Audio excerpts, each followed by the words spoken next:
Oi, pessoal, tudo bem? Meu nome é Laís. Estamos aqui então para mais uma aula do Envelhecência. A minha audiodescrição é que eu sou uma mulher branca. Eu tô com duas tranças no momento. Estou usando dois brincos. A minha camiseta é uma camiseta preta e atrás de mim é um fundo embaçado. Bom, estamos na nossa quarta aula do módulo 4 e nessa aula a gente vai falar sobre diagnóstico e tratamento das demências. A gente escolheu focar na doença de Alzheimer porque esse é o tipo mais comum de demência, como a gente já viu na primeira aula, desse módulo, vocês se recordam? Bom, então é importante a gente lembrar que cada demência terá sintomas e tratamentos diferentes. Além disso, a gente precisa ter em mente que não existe um único exame para o diagnóstico das demências. É quase sempre necessário que o médico que vai fazer o diagnóstico use um conjunto de métodos para poder diagnosticar a doença de Alzheimer com precisão. Bom, para um diagnóstico de demência, primeiro o médico ele vai avaliar o histórico médico da pessoa que está com sintomas. Esses sintomas, eles podem ter sido observados tanto pela própria pessoa que está com dificuldades cognitivas ou também por algum familiar. É comum que os familiares sejam as primeiras pessoas a perceberem, né, essas alterações e sugiram a busca, por um auxílio médico. Depois disso, o profissional ele pode fazer uso de outras ferramentas para diagnosticar a demência. Elas incluem, por exemplo, os questionários de avaliação cognitiva. Esses instrumentos, eles recebem nomes diferentes e nada mais são do que testes para avaliar a cognição da pessoa. Lembra que a gente já comentou sobre os domínios cognitivos, nos nossos módulos anteriores? Então, esses instrumentos, eles foram criados para avaliar cada parte da cognição, a linguagem, a atenção, as funções executivas, o sistema perceptomotor, mas principalmente a memória, pois em demências como a doença de Alzheimer, esse é o primeiro domínio cognitivo comprometido. Isso porque, se a gente lembrar nas aulas do módulo 2, Entendendo o Cérebro, vamos lembrar que tem uma região chamada hipocampo. Lembra até que eu comentei que ia ser uma região importante para a gente, para prestar atenção sobre essa questão da memória? Então, porque é onde formamos as memórias recentes, que é um dos primeiros locais que são prejudicados no Alzheimer. Não se sabe o porquê que a doença se inicia nessa região do cérebro, mas já foi demonstrado que o peptídeo beta-amiloide, ele começa a se acumular nessa região, que vai diminuindo de tamanho por conta da morte de neurônios.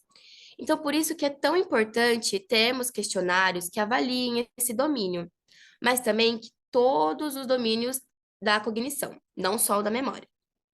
Alguns exemplos desses questionários que eu trouxe para vocês são o MEM e o MOCA. Então, é o Mini Exame do Estado Mental e o Montreal Cognitive Assessment MOC. Bom, já no exame físico, o médico ele descarta outras condições que podem estar causando os mesmos sintomas parecidos com as da demência. Isso pode incluir a verificação dos sinais de insuficiência e a avaliação dos reflexos. Nos exames neurológicos, o médico ele avaliará de perto a pessoa quanto a problemas que possam sinalizar distúrbios cerebrais além da doença de Alzheimer. Então, o médico ele procurará sinais de acidente vascular cerebral, de doença de Parkinson, tumores cerebrais, acúmulo de líquido no cérebro e outras condições que possam prejudicar também a memória ou o pensamento. Bom, nos exames de sangue. No exame de sangue são realizados para avaliar a função da tireoide, das deficiências nutricionais, comportamentais, problemas metabólicos e também o nível de vitamina B12, que podem causar sintomas semelhantes à aparência de demências. Então, é justamente para a gente tirar essa dúvida também. Os pesquisadores também estão investigando mudanças constantes, nos níveis sanguíneos de marcadores específicos que possam estar associados também, de forma confiável a alterações relacionadas, ao Alzheimer. Já nos exames de imagem, a ressonância magnética ou a tomografia computadorizada podem ser solicitadas para detectar áreas de atrofia cerebral, distúrbios ou outras causas focais de sinais parecidos com a doença de Alzheimer. Em algumas circunstâncias, um médico ele pode usar ferramentas de imagem cerebral para descobrir se o indivíduo tem alto nível de beta-amiloide, uma marca registrada da doença de Alzheimer, como a gente pôde ver nas outras aulas. Níveis normais sugerem que a doença de Alzheimer não é a causa da demência.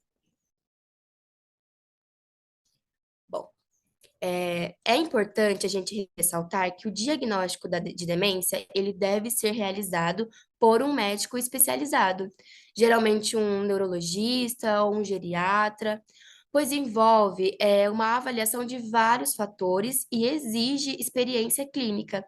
Então, somente um profissional de saúde adequado pode realizar um diagnóstico correto e adequado. Bom, uma vez realizado o diagnóstico de demência, o tratamento ele visa controlar os sintomas, retardar a progressão da doença e fornecer suporte emocional, tanto para o paciente quanto para os seus familiares. Ainda não há a cura para a demência, né? Mas várias opções de tratamento estão disponíveis para a gente conseguir conviver com essa doença. Bom, primeiramente, a abordagem medicamentosa. Existem medicamentos disponíveis para tratar os sintomas da demência, que podem ajudar a melhorar temporariamente a memória e a função cognitiva. Além disso, os antipsicóticos atípicos podem ser prescritos para tratar sintomas comportamentais, como, por exemplo, alucinações ou agitação, que ocorrem com mais frequência nas fases mais avançadas da doença, mas mesmo assim já é de grande ajuda. A terapia ocupacional, ela pode ajudar os pacientes a desenvolver estratégias para lidar com as dificuldades diárias causadas pela demência, como a perda de memória, a dificuldade de comunicação.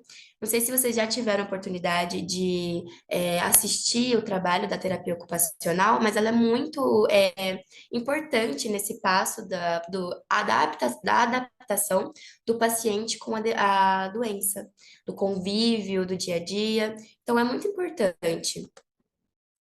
Lidar com o diagnóstico de demência pode ser emocionalmente desafiador para o paciente e também para os seus familiares. Então, o suporte psicológico e o aconselhamento, eles podem ajudar a lidar com as mudanças e enfrentar os desafios emocionais que surgem com a doença. Existem alguns grupos, organizações e entidades que ajudam o paciente com demência e seus familiares a lidarem melhor com a doença. Eu trouxe alguns exemplos aqui para vocês, que incluem a ABRAS, que é a Associação Brasileira de Alzheimer, e a APAS, que é a Associação de Parentes e Amigos de Pessoas com Alzheimer, Doenças Similares e Idosos Dependentes. São duas entidades muito importantes e ajudam muito nessa parte do suporte familiar, do suporte com o idoso. Então, a gente conta também com suporte psicológico, que é um auxílio fundamental nessa parte, tanto para a família também quanto para o idoso.